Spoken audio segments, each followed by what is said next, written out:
Welcome everybody to episode 6 of Lunch Break. Six. We're already done six of We've these? already done 6 Wow, of that's these. awesome. Okay, good I know. deal. 4 like it. last year and 2 this year. This is awesome. So, Good stuff. welcome, Pastor Jay Rice. Back. We're always, it seems to be just us for now. We got plans. We got plans. We're gonna have guests. We're gonna have guests. I like that. I like. Yeah, we're gonna have to That'd be find a fun. way to fit them on this table. yeah, though. we may need a new table. I think we're gonna need a new table, Yeah. but it's That's okay. all We'll good. figure all that stuff out.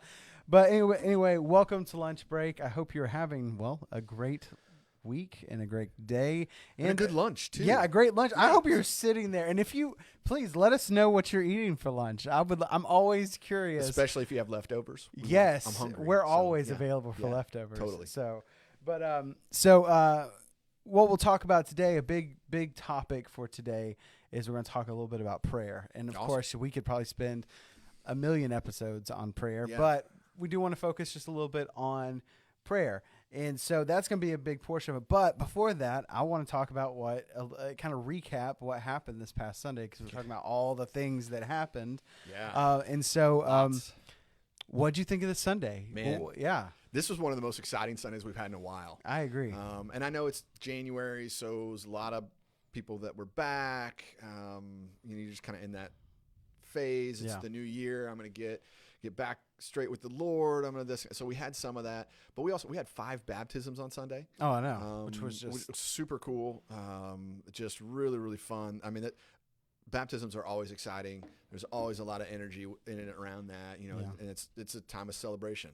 yeah. The angels in heaven are throwing a party, so we Yeah. want to start the We were party. doing it right? too, yeah. And so that was great. But to have 5 on the same day, Yeah. from the same family, I was about to say, yeah, the same family portion is super huge. cool. Well, on and that. then also, the person doing the baptisms was a guy who's one of our former elder, just a great guy, and it was all his grandkids. So he got to baptize his own grandchildren, and I mean, you really can't get much better yeah, than that. There's I mean, that's the nothing truth. like, yeah. totally. I mean, it's amazing, super cool. So yeah, it was a great Sunday. Yep. Also, we launched our series, We lau- Revelation. So and Revelation that series. that seemed to be great. And then we had to Yeah. launch the study guide, Mhm. which I mean, we almost sold out. We were down to like 3 copies. Yeah, by the end they're of all the gone. Sunday. Yeah, they're they're all gone. gone now. So we did. We so do have more coming. there- Yeah. So I say I just got shipping confirmation today, so they'll be here either tomorrow or Friday. So Yeah. we'll have a whole nother batch. So if you didn't get a copy and you want a copy, even if you just watch online, I had several people send me emails saying, "Hey, I either live out of state or I'm not ready to be face to face yet. Can I get a copy?" Absolutely. Send us an email. You can send it to me personally, jay.rice@nwcc.net, or you can send it to our office. You can send it to Tim. You can Yeah. send it to anybody on staff. I mean, or call us at the office. I mean, there's Yeah. a lot of ways to do that. You can even message us on Facebook. Yeah, put it in the comments below if you totally. want one. Yeah. And we'll get you a copy. Yeah. We are asking people that can to cover the cost of printing. It's $10. Yeah. So that's what it costs us to print. Yeah. But that's it. We're not making money off the book. We're not, upping the price or whatever. It's just a printing cost. But a great part also, though, is the fact that this past Sunday, on top of people buying the study guide, we have quite a bit in reserve for people to pay it forward. yeah. And so if you do have that and you come here to our bookstore and you end up not having the ability to do it, we have the ability to actually Just give the book to yeah. you in that sense. So Yeah. we do ask you to help us if you can, just to offset the cost. Right. But if not, we have ways to help you out, because we really want you to have this. If you are following along in the Revelation series with us, Big this deal. is a major tool Yeah. to follow along, but also to dive deeper beyond Sundays, Right.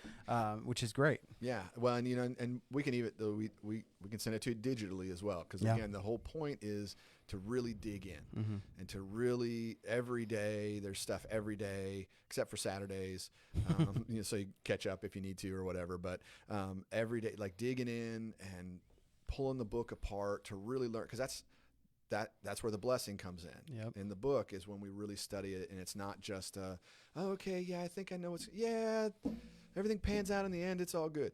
Like, that's okay, but when you really wade into it, Mm-hmm. man, that's when the text comes alive, Yeah. and that's when the relationship with Christ really starts to grow and thrive as we engage with His Word. Yeah, I mean, I totally agree. It's going to be a great resource. I believe there are probably people right now that are hopefully watching this who have already started, and they're Yeah. probably getting something out of it, which is I hope great. so. I Yeah. can't wait to hear the stories. So, if you do have stories about how the study guide has helped you during this series, let us know, because this helps us go, okay, well, maybe next series let's Right. do one again, because it's I guess worth it. I know it's a horrible way to say that, but it's the truth. It's true. It's kind of like, Yeah. is it worth the time and effort? Because there's a lot of extra time and effort to do this. But if there are people consuming and growing in Christ, Right. this might be something we do relatively often. And so that's great. It was an awesome Sunday. One thing, well, I'm gonna break for this for a second. We had two people say, Donnie is having chicken salad chick. I've never been there. They just opened one I've in heard it's good. Cartersville. I've I heard it's know. ridiculous. I heard it's awesome. So Yeah. I don't know. I They were know that- supposed to put one right up here at Cedar Crest, out in front of the church, and I was super jazzed. And then it turned into like some nail salon. Yep. And I'm like, really? Mm-mm. What is that? Really? What is? And Cartersville gets one, and we don't get I one? know, right? What's Like, up? oh yeah, yeah. And then also, Chris is Love having you, Cartersville. leftover meatloaf and mashed potatoes, which that is my favorite That meal in the is, world. That with yes. peas, oh my goodness! Like, give me Yeah. that all day long. Yeah. So anyway, back to Okay. what we're talking We about. digress. We But digress. so after all of that, and I know I really want us to get to the prayer and Mm-hmm. all of the other things we're talking about, but after that, we need to talk about the meal packing. Yeah. What a success! I mean, how many people were there? It's like 100. We had over 100 people stick around after service. Yeah. We packed 30,000 meals in about 2 hours, maybe a little less than 2 hours. And then most people stuck around and helped clean up too, which was Wow, huge. which is always great. That's always nice. But I talked to Jody England, who works for IDES. He was the guy that was kind of coordinating the thing, and he was so complimentary. And he called me on the phone yesterday, and he's like, "Man, just so you know, and I want you to tell your church." One of the best groups he's worked with. That's Like, awesome. really, really encouraging. He said, I think his direct quote was, "Man, you got some amazing people at your church. It was just a lot of fun. When can we do it again?" And so that was like, he's Yeah. like, "Hey, let's do it. Can we do it twice a year?" And I was like, I don't know. Maybe we'll see. You never know. I We mean, never yeah, know. Like, but exactly. it's such a great event. If you got to participate, you know what I'm talking about. Or if you've done one in the past with us, or maybe some other church or whatever, it's such a cool deal because you're the physical hands and feet of Jesus in that, and sending meals to people who are in need. Plus it's a lot of fun. Oh yeah. And it's good music. You get to dance while you pack meals. It was It's a great atmosphere in there. It was definitely a lot of fun. So that was great. And so let's move on to the next thing, which is we're making some major transitions between January and starting in February. Yeah. What we're doing as a church is we are switching over and upgrading to some different services in our, what would you say, infrastructure? Like kind of like our background, behind the scenes, kind of the back end stuff. And so Jay's going to kind of Yeah. tell us a little bit of what's happening there, just to give you a sneak peek, but to also, if you see some changes and some things not the same as they normally have, to give you Right. some peace of mind that it is actually It's us. legit. We're Right. making It's- this yeah, happen. It's not somebody else. So, Yeah, and you always have to be worried about that these days. Yes, But, of course. So one of the things that every church I've ever been a part of struggles with is communication. Yes. And part of that, and this is everywhere. This is like every organization on the planet. Yes. I mean, like that's why they have PR departments and communication staff member. Like it's just every organization. It's a thing. It's a big deal. In part because there's so much information out there, and for us as a church, we added it up, like 12 or 14 different ways we can communicate to people. It's Yes. crazy. Yeah, it's just crazy trying to manage all that. Yeah. And so what ends up happening is if we ever forget one, No. then there's a whole subset of people that they don't get the information. Yeah. Like, so if you're not on Facebook, you're going to miss out on some stuff. Yep. If you don't check your email, or if maybe you didn't sign up for the text messages, or maybe you don't drive past and see the band. Like there's just so many ways, and that's a blessing and a curse all at the same time. So we're doing is we're going to be streamlining everything and putting everything through one channel. There's going to be one channel of communication, and there's going to be one way for people on the inside, for church folk to access event information, to sign up for events, to get sermon notes. It's going to be like this one-stop shop, so to speak. And I know we'll still keep social media rolling. Yeah, we'll that'll never still, change. Like, hey, you'll be able to log in and get the sermon notes through, but it'll all be in one place. It'll all be in one, exactly. It'll all be through this one centralized location. And so all of that's behind the scenes. It's already happening. We're already making all the moves and all the switches and all that sort of stuff. And then February 1st or whatever that first 7th. Sunday, 7th. So February 7th, that first Sunday in February, all of that goes live. Yeah. So you'll walk in and you'll be able to check in your kids from the same location. And so you'll all on your phone, all through the church app. Yeah. As you're rolling into the parking lot, you can check your kids in. And if you have kids out there, that should be like you're already sold at this point, right? You want sermon notes to follow along, it's all going to be right there. You want to give, it's all right there. All this sort of stuff. So all that's happening in the back end. But that's a process. If you've ever had to make any kind of switch like that with a database or with a website or you've ever been a part of that personally, professionally, whatever, it doesn't happen in 45 minutes or an hour. It takes a while to build all that stuff out. Yeah. And so some of those systems have already changed. Yeah. And so if you go to the website, and the biggest area that a lot of people will see right away is in the giving. Yeah. So if you go to nwcc.net/give to give to Northwest, it looks different. Yes. And because we've already made that switch. And so you can see that right now. You can go there, check it out. It looks different. And so with that, one of the things that we're asking people to do is for the next 3 weeks, so until February 7th, if you want to give to Northwest, if you want to give online, if you want to give digitally, whatever, and you're not a check writer, I haven't written a check in I don't know how long. I don't carry cash. I'm all digital all the time. So if you're like me, if you want to give that way, please, please, please go only to nwcc.net/give. Yeah. Don't give through the app. Don't give through what we call CCB, which is our old database. Yeah. Don't give any of those places. Please, nwcc.net/give. And that's the only place we want to go for the next 3 weeks. Yeah. If you've got, some people have recurring giving set up. We're going to ask you to reset that up. Yeah. Through nwcc.net/give. So reset up your recurring giving and turn off the old. Yeah. If you don't remember how to turn off the old recurring giving, or you say, man, I don't have time to turn off the old recurring giving, send an email to pell.carter@nwcc.net. I'm putting it in the comments in right the comment now, section. So. pell.carter@nwcc.net, because he's the only one who knows and has access to that end of the system. I can't help you. I don't know what anybody gives. I don't know who gives. I don't look at giving records. Never have. Never going to do it. I look at at the end of the day, I get a report. Hey, this is how much this week. And I either thank you, Lord, or oh no, I need to pray. I'm just kidding. Although, yes, to be truly honest, there have been those moments where it is the oh Lord, okay, I'm going to pray some more.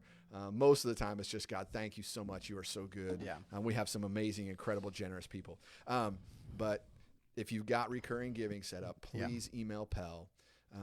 For the vast majority of people, just remember nwcc.net/give. And that's it. Nothing else. Yeah. If you want to give on digitally. Yeah. Now, if you're a check writer and you're here physically in person, just keep doing what you're doing. Yeah. Some people, they have their bank send us a check. Yeah. Like, the bill pay thing through their bank. Great.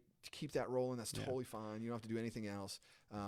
But we're making that move. Yeah. And so this is something you're going to get emails about and videos about and all that sort of stuff. Because it's not a big deal, but at the same time, it's a big deal. Yeah. You know what I'm saying? Well, and it's one of those things, this type of where we're talking about the changes and only do it through this URL. That's only up until we launch February the app. 7th, right. At that point, it's a totally different ball game. Right. You just go through the app. It's just go this through 3 that weeks website. As we're making this transition. And one of the big reasons, somebody asked me why the other day, is, we want more money, more of your giving to go into ministry. Yes. When you give online, and when this is true for any organization, any company, there's a merchant bank that collects a percentage of your fee. So like if you go to pay your utility bill, sometimes they'll just assess you an additional charge to cover that merchant bank fee, because there's always a fee. That's how they make their money.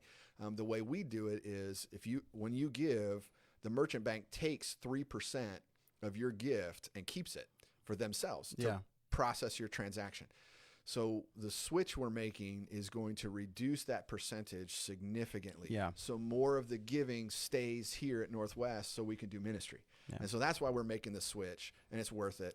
All the way. And there's a lot more that goes into it. I mean, groups sign up, and how to get plugged into serving and the ministry teams. You want to sing on the worship team. There's going to be a way to do that really, really easy right from your phone. You're going to be able to watch the sermon right from your phone and engage. Like, it's so many good things coming with it. The biggest one this week is in that giving. Yeah. Because we're making that switch. Yeah. So it's a huge deal. So. Yeah. No. And again, this is to help us continue in ministry and go further. Yeah. And for you to know the peace of mind knowing that less of the money that you generously give to Northwest actually goes to our ministries and not to a bank. Right. The more that gets to stay in God's kingdom, the better. Yes. The less we send to the banks, the better. Like, and so I'm all about that. Not that I love banks. I have friends who are bankers. It's all good. They need to eat too. But when you give, at least for me anyway, I want my money to go to the organization I'm giving to, not to some banker somewhere. Yeah. Like, that's why I give to the church. So exactly. So a lot of transitions, a lot of things that are going on in that area, but they are all unbelievably beneficial in so many ways that Website's you will learn to know. Yeah, it's going to be cool. You'll learn to know. I mean, you will learn about it. You will see. You'll hear about all the benefits of what we're doing, and I believe that Northwest will be able to do ministry more efficiently, and we'll be able to do things a lot further. I think we'll be able to go a lot further with this. Better communication. Exactly. Better communication alone should be enough to for us to be okay with this. So anyway, awesome. Great stuff going on. So let's dive into the actual, I guess, the topics and stuff we're talking about. So one thing I want to talk about before we dive into the prayer section is always like to, this is my personal, when I'm talking to somebody, I always like to know what they like to read or what they like to listen to or things like that. And so I would love to ask you if you had 3 books that you could recommend that you've read in the past year, not like they're from the past year, but you've read them. So it could be from like 1970 something, but you actually read them this past year. What would they be? Like, just in nonfiction books or fiction books? I would say everything. I mean, this doesn't have to be, it doesn't just have to be spiritual stuff. Exactly, yes. Even though that's usually mostly what I read. Yes.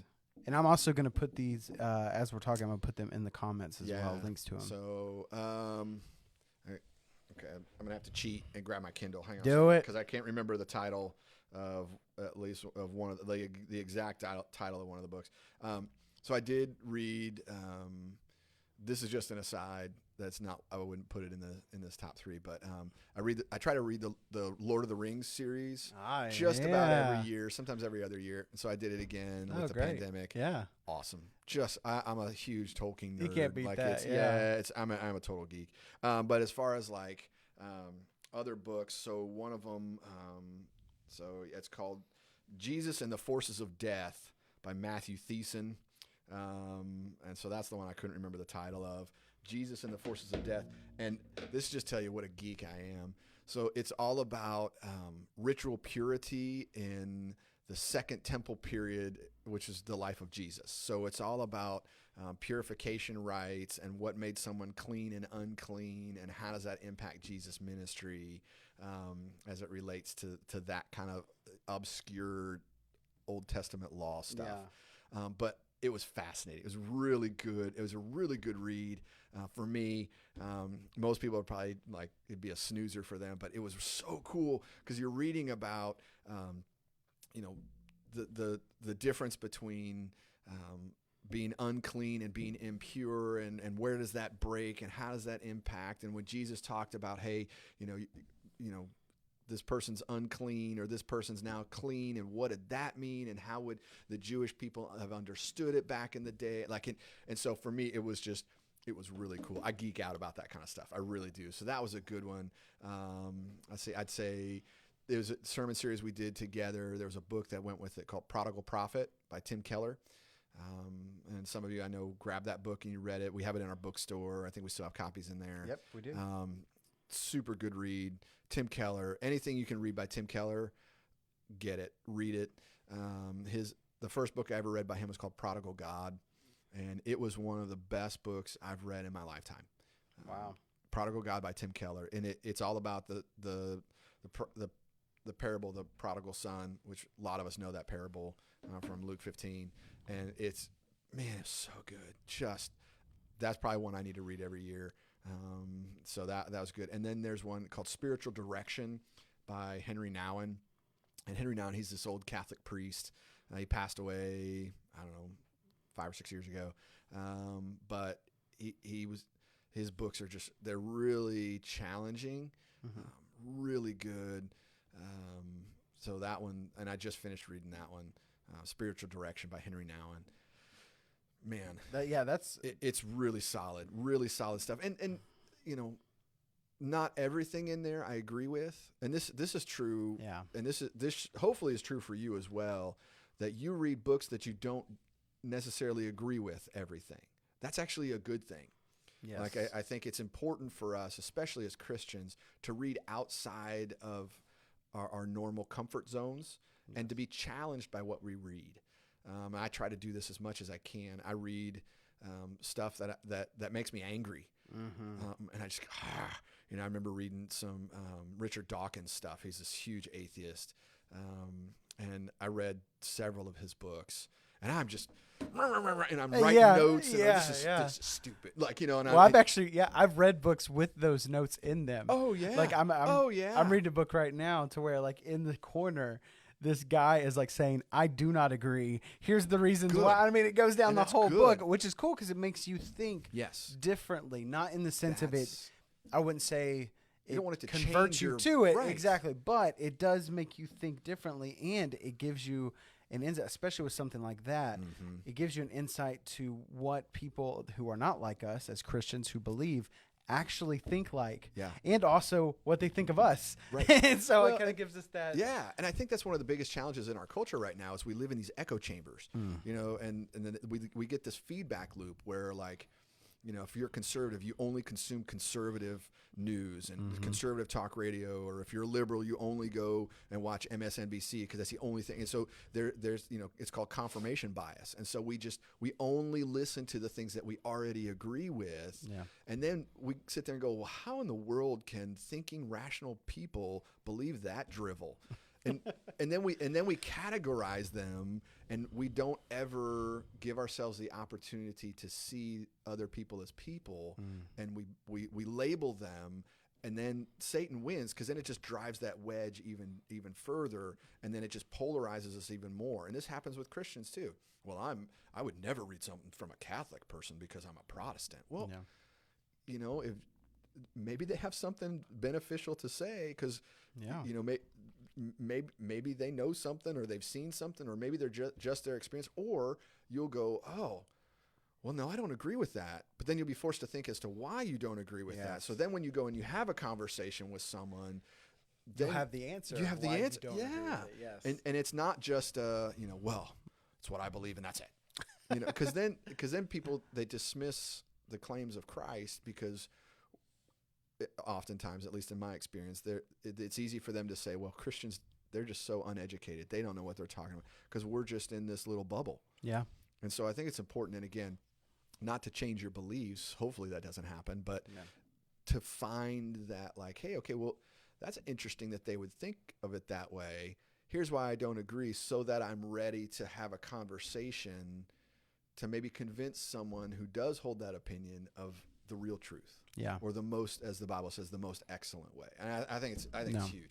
That makes total sense. And these 3 books are in the comments. So if you're reading this and you're like, you know what, I want to look at that. There are links to Amazon And so you can check it out. For The Prodigal Prophet, we have that in our bookstore. So if you're here on Sundays, please come by and get one. Because, again, that money goes to ministries, and it goes to the ministry of the bookstore, but also goes even further beyond that. So that would be great. So let's dive into prayer. Let's talk prayer. And again, I know this is a topic that we could talk for ever. Yes. But I do want us to, I would like to dive into it a little bit. Okay. And as we're talking, especially the first couple of questions I'm asking you, they are very elementary. Okay. So it's very like, well, yeah, we know good. what I didn't that get much is. sleep last night, so that it's good to kind of like ease into Good, that team. I appreciate that. Awesome. Hey, work you know into what? it. I did like it just for you. Thanks, man. Love you. So first question. Again, topic is prayer. What is prayer? I no very elementary, but I do believe that is a softball, man. Yeah, I am putting it on the tee for me. Oh, exactly. Like So, but yeah, what is prayer? That's actually a really great question, because I think there's a lot of confusion, even amongst church people. But for me, the way I explain it and the way I look at it is, prayer is just talking to God. That's really all it is. It's a conversation. And it doesn't have to have fancy formal language. It doesn't. You don't need these and nows in there. There's no formula to it. There's no you don't have to start with Our Father. It doesn't have. It's not that rigid. It's really just you having a conversation. And there are times where I'll just be like, okay, Lord, man, I'm just mad at you right now, or wow, God, I don't understand that, or wow, Lord, that sunset is killer. Thanks. Like it's just like if I was talking to you. Yeah. Now there is a line in there where it is still the Lord, the Creator of the universe, and so there's a reverence and an understanding where I don't tell God jokes. Like I mean, Hey, have you ever heard this one? And I just want to. Yes, actually, I have, because I know everything. So yeah. Who's there, Jay? I know the punchline already. I don't tell them knock jokes or whatever. Yeah. So there is a line there, obviously, but it really is just purely communication. It's how we talk to the Lord, and part of prayer is listening and hearing Him talk back to us. Through the Word and through some of that stuff. But it's one of those things where the Bible calls us to pray without ceasing. Yeah. And people ask me, man, I can't stop what I'm doing and get down on my knees and close my eyes and pray 24/7. What in the world? How do you do that? That's too rigid of a definition of prayer. You can pray without ceasing as you're walking and the wind blows and you're like, wow, man, that feels good. Thanks, God. You're praying. Like it doesn't have to, again, be this formal, rigid thing. If I'm a non-Christian, can I pray? Absolutely. Okay. Yeah, 100%. These are, I know, again, totally. This is very you think self-explanatory, but the truth is that I think a non-Christian would want to hear that. Yeah. Like, is God with listening to me? Is God listening to me? Sure. If I pray and I'm not a believer. Yeah. Now your prayers are going to be different. And it's going to be it's going to be a different conversation if you're not a believer, but absolutely. God hears our prayers regardless of where we're at in our faith walk, whether we have no faith walk. God is listening, and I believe God shows up, and because we see this in the Bible. Yes. When non-believers prayed, God showed up. Now, they didn't always like what God said or what God did. To be fair, I don't always like it. I'm a pastor and you're a pastor. That's just kind of how it is. That's just how that is. Yeah. But, yeah, God's totally listening, 100%. Going into praying without ceasing, I think that opens up the next question, which would be, what are best times to pray? Again, this it's kind of like an open-ended question to a sense, but it goes into that praying without ceasing. I think we've all heard that. Sure. Non-Christians have probably heard that. Yeah. And so for us, what are the best times to pray? Yeah. Like, is it pray without ceasing? And if so, what does that look like? Like you were talking about. Yeah. So there's, for me, there's kind of like two tracks to the train track here. So there's two rails here.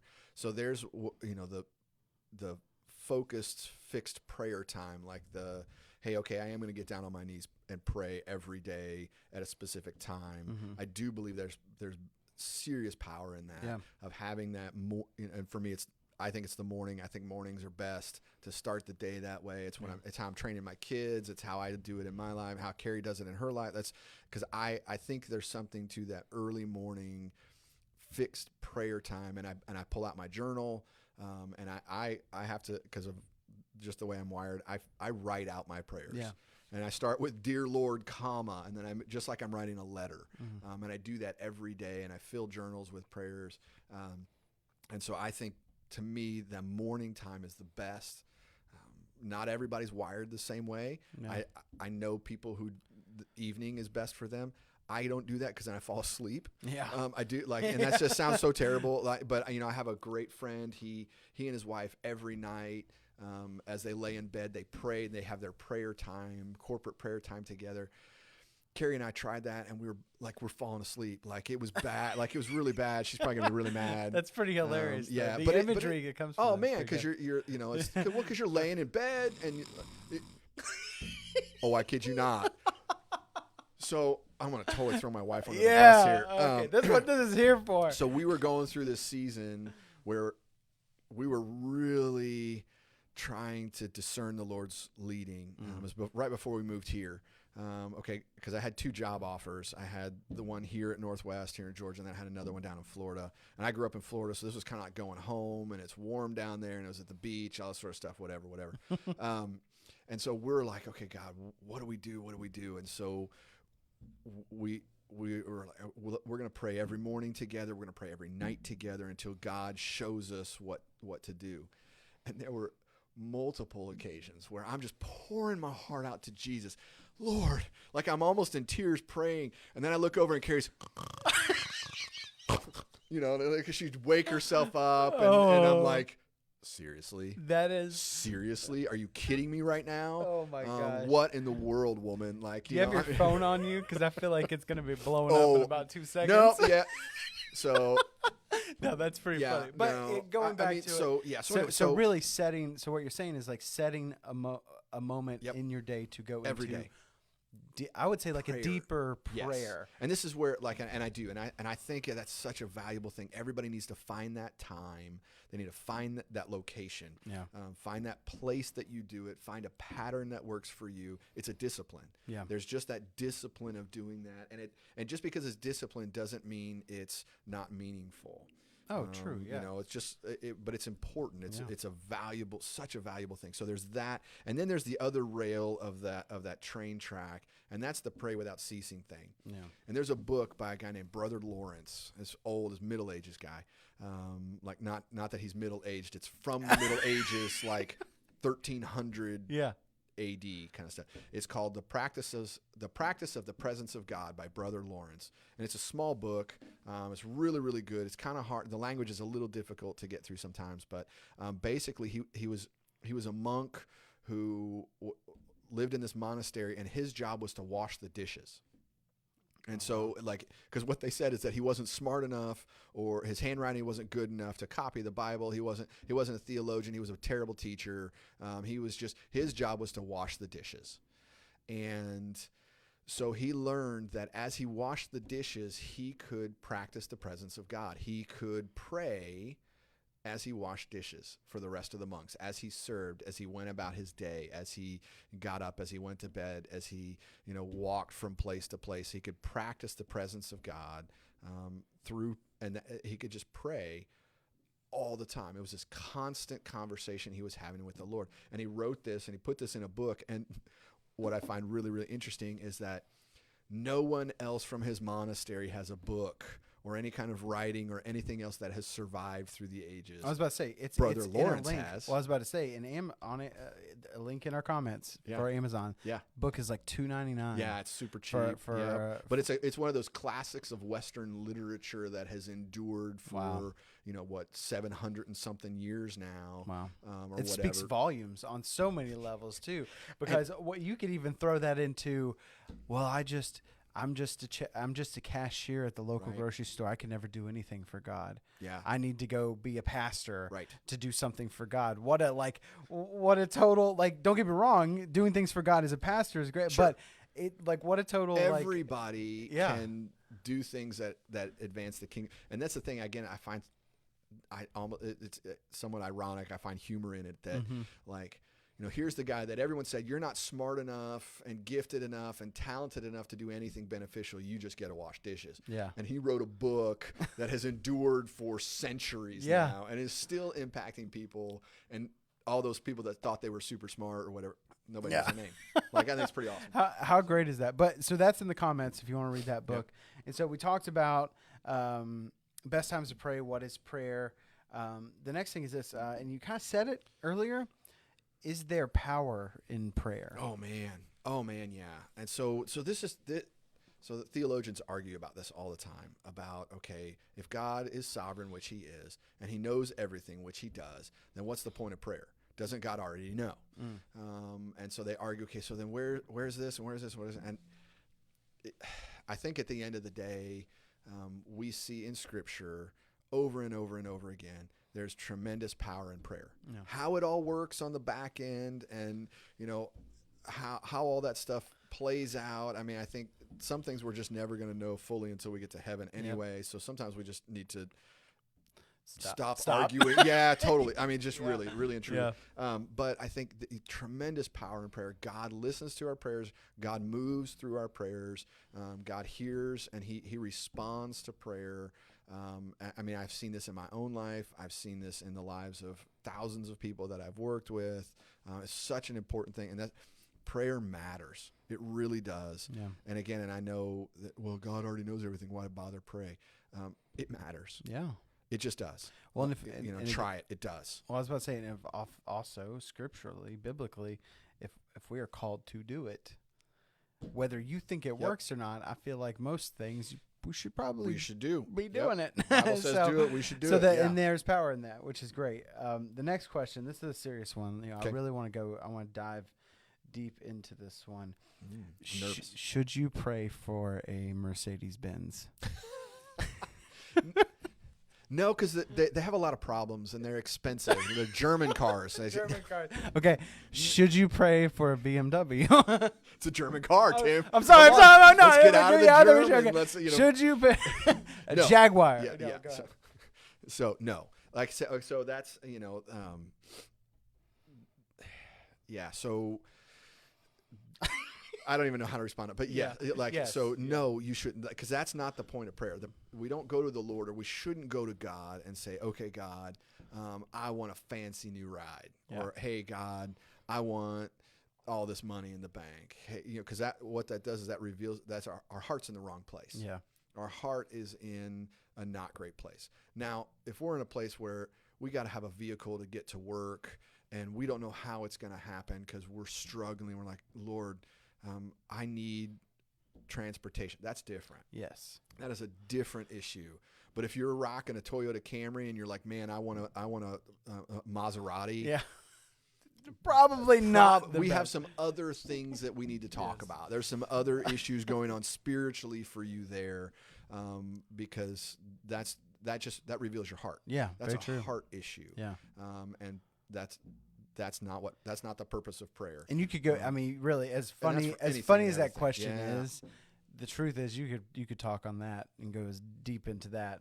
Yeah. For way longer than we have to talk about it, but it does clarify. Like, and it is, again, as ridiculous as the question is, it still does resonate on certain things, and certain things I think we think about, and certain moments we have where we're like, man, God, if I could just have this iPad or this computer, I could just, or I think that's a dangerous phrase. Yes. Like, okay, God, if I could just, that can oftentimes reveal our hearts. Yes. That phrase right there. And so as you're praying, like if you start saying that kind of stuff, God, if I could just get that job, God, if I could just have this house, God, if I could just, find that future spouse, or God, if I could just, you got to be real careful, because then it has a potential to turn God into a genie. Yeah. You rub the lamp, because usually what comes on that is, God, if I could just get this job, then I will tithe the way I've always wanted to. if you could just get me that It's promotion. like some sort of deal. It is. You're like cracking a deal. God's a vending machine then. Okay, if Yeah. I put in the right amount of coins and push the button, God's going to give me this and then I put the coins like, and it's this weird, Yeah. and it's real easy to get there. And so we got to be real careful about that. Great. I definitely think that was a fantastic answer to that question. And so I have a few more. Yeah. Next one is, can you tell us a moment when you know a prayer was answered? Man. Because the truth is, yes, Sure. prayer is, again, this isn't the Mercedes-Benz. That's Mhm. not that. But there are moments where in times of struggle, usually it seems to be a lot in times of struggle, Yeah. where we pray for guidance, or we pray for healing of Mhm. one of our Yeah. loved ones, or Sure. something in that line where for a fact that we have a crow outside the door of our studio, which is really creepy. So they tap on the glass to the door. Yeah? Yeah, it's really That's really spooky. really creepy. Yeah. That's It makes me really think of like some The Stand. Did you ever Yes. watch that movie Oh, or man. that Oh, TV? man. Oh, With the hey, bird- I have it oh, on man. DVD. I love it. But anyway, back to what we said. So a moment when you believe a prayer was answered, that you were able to give God the glory. Yeah. In Oh, that. I man. would love to hear Gosh, there's so many. that story. I can tell you the first time I remember it happening, the very first time in my life where I know for a fact that God heard and answered a prayer. So I was a kid, and I don't even remember how old I was. My mom would remember. So I had a cousin. I have a cousin. So a cousin. His name's John, and when he was maybe 2. I don't know. So this would have been, probably 30 years ago. No, it's been longer than that because I don't even think I was a teenager. Anyway, so my cousin John got spinal meningitis. Oh, wow. And he was little, and they really thought he was going to die. Like he in the hospital, and my aunt and uncle, not believers, pretty much, they were not walking with the Lord at all. Yeah. Didn't believe in God. My uncle just thought Christianity was stupid. And he grew up nominal Catholic and was an altar boy, and then saw what he saw as hypocrisy and evil, and so he just completely rejected faith of any kind. So anyway, my cousin John, he's got spinal meningitis, and they're like, okay, call the family in. It's over.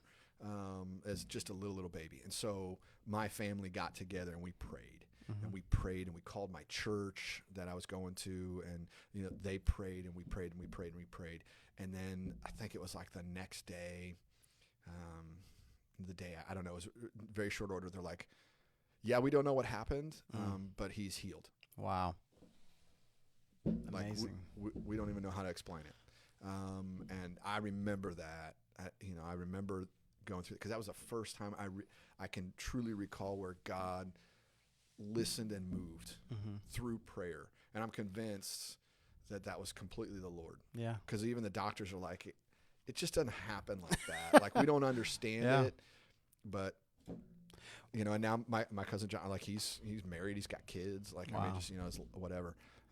But yeah, so I totally. Yeah, I mean, and I think that story actually goes into the next thing. This is the last question about it, but it is deep. This isn't a joke. This is this is an actual deep one.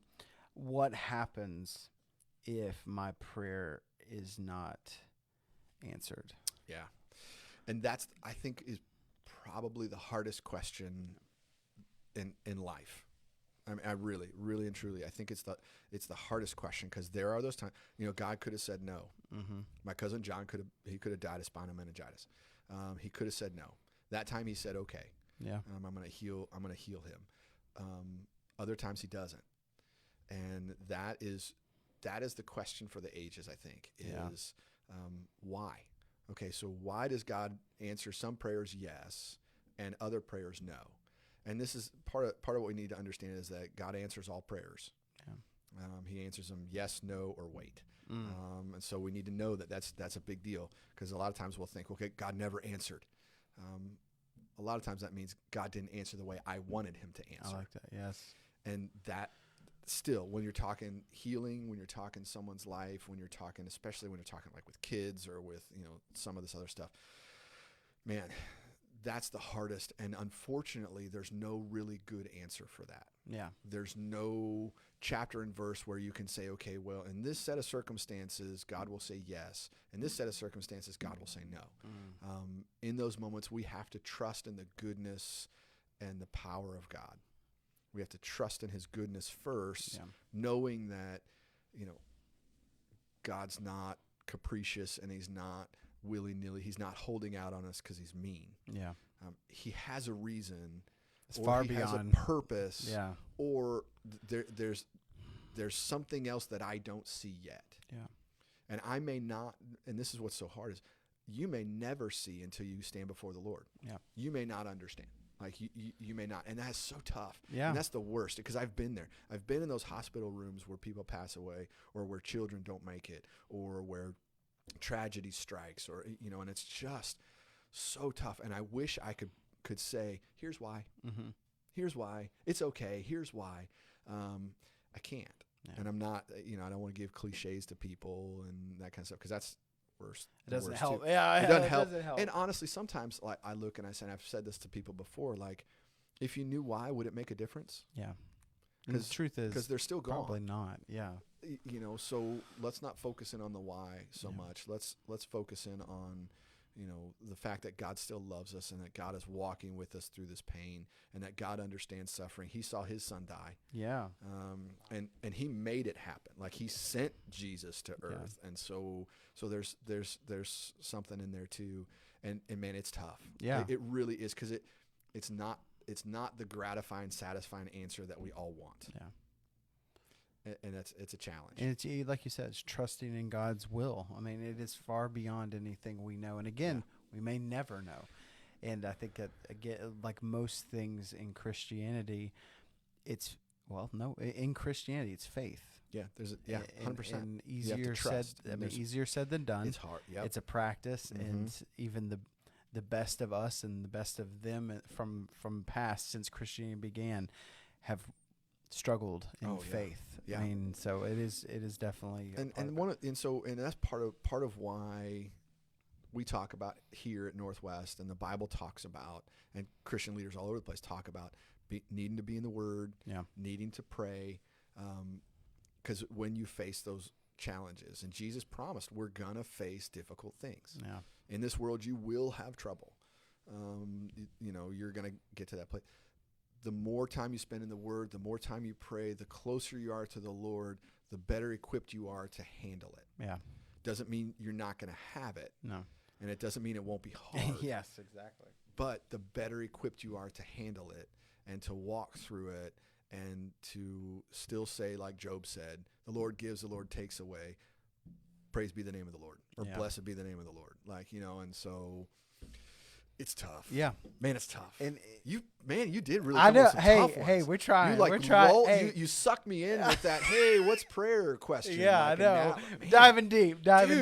But hey, that's a part of what lunch break needs to be, right? Yeah, I mean, totally. we talk about that, and so 100%. I know that this one was super informative. There's so much going on, and please check out those books in the comments, because we're at the end of our time together. Cool. And normally we do a would you rather question, but we've been on for 51 minutes, and so we're gonna nix out. Long. Sorry. Yeah, we're gonna no. We're gonna go ahead and nix out. But I will tell you about next week. Next week we're gonna do a Q&A. Oh yeah. And so we're gonna do a Q&A to where we're gonna set up to where you could ask questions in the moment. Or if you have questions and you won't be able to do it in the moment, please leave them in the comments. Message us on Facebook. Send Jay. Yeah. jay.rice@nwcc.net. Yeah. You can send me emails. Is it open to any question, or is it like? It's up to you. If you want to put, go ahead and tell us now if you want to put some parameters. Put some on parameters, because you never know. Because we could just do questions on Revelation. Yeah. Or we could do. So this first one, let's just leave it wide open. Okay. You can ask questions about anything. We may decide later, next Q&A, we may want to strip it down and say, okay, only about the book of Revelation, or only about X, Y, or Z, or whatever. So in the comments, I'm putting Jay's email address. So if you want to send him, or message us on Facebook, or leave him in the comments if you want people to already see them, and you can do that, or join us live next Wednesday at 12:30, and we will be answering them in the moment. We'll also have a little bit of a surprise in all of that as well, and so it's gonna be a good one. I'm pretty excited about next week. So, great guys. I hope you had a great lunch break with us. Thanks for watching. And we'll see you Sunday. If we don't see you Sunday, we'll see you next Wednesday.